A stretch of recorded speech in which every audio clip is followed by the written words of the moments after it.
Vamos dar continuidade? Aqui na questão 81, Allan Kardec pergunta aos espíritos: os espíritos se formam espontaneamente ou procedem uns dos outros? Será que os espíritos se formam de forma espontânea? Ou eles existem eles se formam a partir de uma reprodução? Será que um espírito cria outro espírito? Ele surge espontaneamente? Como é que acontece? É isso que Allan Kardec pergunta. Deus os cria, como a todas as outras criaturas, pela sua vontade. Mas repito, mais uma vez, a origem deles é mistério. Então, os espíritos nem surgem espontaneamente, do nada, nem eles se reproduzem. É Deus que cria o espírito. Então, todos os espíritos foram criados por Deus. Deus é o Pai de todos. Né? Nem eles surgem espontaneamente, nem eles se reproduzem. O que se reproduz é o corpo. Quando reencarna, quando estamos encarnados, nós nos reproduzimos a partir, o espírito encarna naquele corpo que vai nascer. Então o corpo se reproduz, mas o espírito não. O espírito ele é criado por Deus, através de sua vontade. Pela vontade, Deus cria. Agora, como e quando, não se sabe. 82. Será certo dizer-se que os espíritos são imateriais? Quer dizer, de que é feito os espíritos? Os espíritos são imateriais? Allan Kardec quer saber isso. Se existe matéria nos espíritos. E se responde: como se pode definir uma coisa quando faltam termos de comparação e com uma linguagem deficiente? Pode um cego de nascença definir a luz? Então, os espíritos dizem, né? Como é que a gente vai explicar uma coisa se não temos nem palavra para explicar? Não existe palavra, não existe linguagem para vocês. Vocês não possuem uma linguagem que a gente possa usar para que vocês entendam. Não existe, é algo tão diferente, não é? Os espíritos, explicar isso para a gente é complicado porque nós não temos palavras que possam definir isso. É isso que os espíritos respondem. Existe um mistério nisso tudo que como a gente não compreende, não existe comparação para se entender, nós não criamos palavras para exprimir isso. Porque isso é algo totalmente diferente de tudo que já vimos, ouvimos, de tudo que já conhecemos. Então não temos nem palavras que eles possam usar para nos explicar. E eles falam, como é que a gente vai explicar, como é que se explica a um cego de nascença a luz? Então imagine uma pessoa que nasce cega, né, que nasce deficiente visual, nunca viu a luz. Como é que você vai explicar para ele a luz? Como é que você vai explicar para ele as cores? Como é que você vai explicar para ele, olha, se ele disser, me explica aí como é o azul, me explica aí como é o branco, como é o preto. Se é uma coisa que eles nunca viram, como é que eles vão saber? Como é que você vai conseguir explicar para eles essas cores? A diferença de uma cor para outra. Não existe elementos de comparação, não existe como explicar isso para eles. A mesma coisa é explicar para a gente do que o espírito é feito. É algo incompreensível. Eles continuam, imaterial não é bem um termo, incorpóreo seria mais exato. Então, ele está falando, é melhor vocês compreenderem que o espírito é incorpóreo. Porque se o espírito ele é um ser extracorpóreo, o espírito somos nós quando não estamos encarnados. Então, quando não estamos encarnados, somos incorpóreos ou extracorpóreos. Somos seres que não temos um corpo físico. Pois deves compreender que, sendo uma criação, o espírito há de ser alguma coisa. É a matéria quintessenciada, mas sem analogia para vós outros, e tão etérea que escapa inteiramente ao alcance de vossos sentidos.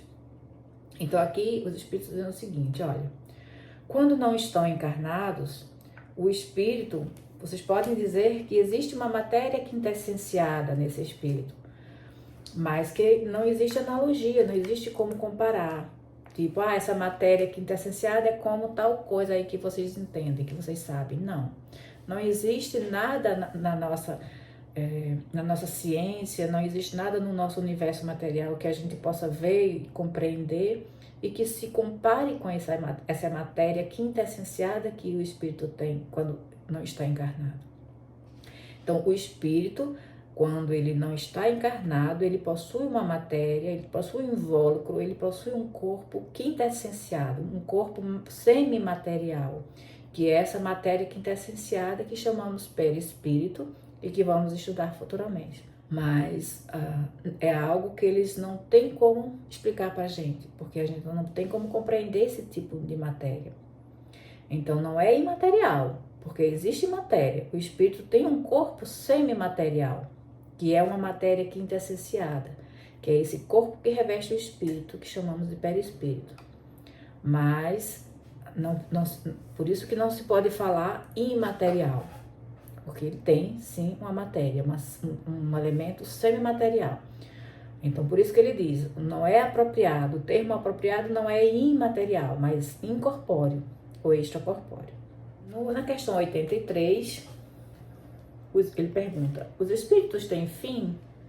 Será que o espírito morre? O espírito se acaba? Então, nós sabemos que nós morremos. Quando a gente morre, nosso espírito ele volta para o mundo espiritual. Mas esse espírito lá no mundo espiritual também morre? É isso que ele quer saber. Kardec continua na pergunta. Compreende-se que seja eterno o princípio de onde eles emanam. Mas o que perguntamos é se suas individualidades têm um termo. E se, em dado tempo, mais ou menos longo, o elemento de que são formados não se dissemina e volta à massa de onde saiu, como sucede com os corpos materiais. É difícil de conceber-se que uma coisa que teve começo passa a não ter fim. Então, Allan Kardec está aqui querendo saber o seguinte, olha, a gente sabe que o espírito veio de um elemento espiritual, mas o que a gente quer saber é se essa individualidade, ela também um dia não vai ter fim, assim como os corpos têm fim. Então sabemos, por exemplo, que o corpo, quando a gente morre, o corpo ele se decompõe. E essa massa densa, ela se decompõe, vira um pó, volta para a matéria, volta para os elementos materiais de onde surgiram, né? De onde esse corpo surgiu. Aí ele quer saber, será que o espírito também, sendo uma individualidade, sendo algo que veio do elemento espiritual, será que um dia esse espírito não se dissemina e também volta para a massa de onde veio?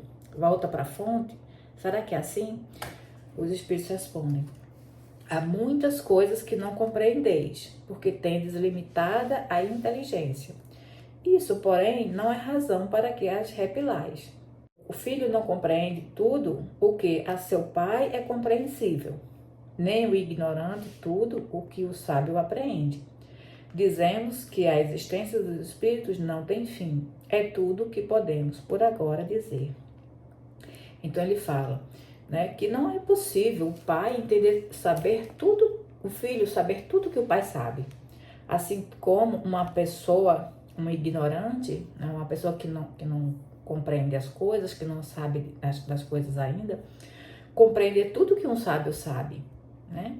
Então não tem como eles explicarem pra gente algo que ainda não temos condições de compreender, mas que devemos apenas entender que a existência dos espíritos não tem fim. Ou seja, não vamos morrer, o espírito não morre, o espírito não se acaba, o espírito não volta para a massa de onde veio, não volta a ser um elemento espiritual. A partir do momento que ele se tornou uma individualidade, ele vai conservar essa individualidade por toda a eternidade. Ele se torna imortal, né? Quando a gente morre, a gente não esquece quem é, a gente não esquece quem amou, a gente não esquece de nada. Esquece algumas experiências que com o tempo a gente pode até recordar, mas não perdemos a nossa individualidade, não deixamos de ser quem somos. Vamos evoluindo, mas não esquecemos disso. Continuamos sendo individualidade. Então, é isso. Ficamos por aqui. Voltamos no próximo vídeo com mais algumas questões. Até mais.